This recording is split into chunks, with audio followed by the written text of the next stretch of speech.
एक ईदगाह मैदान म्हणून आहे. ओके. Actually तिथं पोलीस ग्राउंड पण आहे, ईदगाह मैदान पण आहे आणि कॉलेज आहे MA ओके. असं तिन्हीचं मिळून ते मोठं ग्राउंड आहे. तिथं नेहमी शुक्रवारी जुमा असतो त्यावेळी सुट्टी असते किंवा इतर शनिवारी रविवारी असे क्रिकेट चालायचे. क्रिकेट सुरू असताना हिंदू मुलांची अशी टीम वेगळी असायची, मुस्लिम मुलांची टीम वेगळी असायची आणि एवढी गर्दी असायची तिथं की कसे खेळतात हेच मला आश्चर्य वाटायचं की किती स्टम्प्स, किती बॉल, किती बॅट. आणि बराच वेळा असं व्हायचं की एकमेकांचं काही तर भांडण व्हायचं बॉलवरून वगैरे जे आणि मग डोकी पण फुटलेली आहेत, बॅट मारला डोक्यामध्ये. आणि मग ते खूप सेन्सिटिव्ह व्हायचं ते नंतर.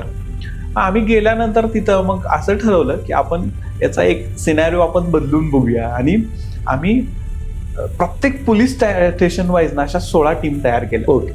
त्या टीम मध्ये काय केलं की 5 हिंदू 5 मुस्लिम चांगले खेळणारे आणि जसं छावणी पोलीस स्टेशन होतं तर त्याला आम्ही छावणीत छावा असं नाव दिलं त्या टीम. IPL सारखी नाव दिली. आणि तुमचे पोलीस 5 मुस्लिम 5 हिंदू आणि पोलीस एक असायचा जो आमचा अंमलदार जे होता जवान, तो कॅप्टन आम्ही म्हणून ठेवायचो. बघा आश्चर्य असं होतं की अगोदर पण मॅचेस चालायच्या, त्याच्या माझ्या फोटो पण खूप सुंदर फोटो आहेत की त्यावेळेचे.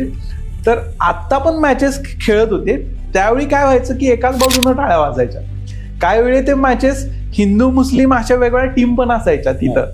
आणि आता काय व्हायला लागलं, 4 मारला तरी हिंदू मुस्लिम एकत्र टाळ्या वाजवून, आउट झाला तरी एकत्र टाळ्या वाजवून. तो जो कम्युनल हार्मोनीचा जो प्रयोग होता तो एकदम यशस्वी झाला.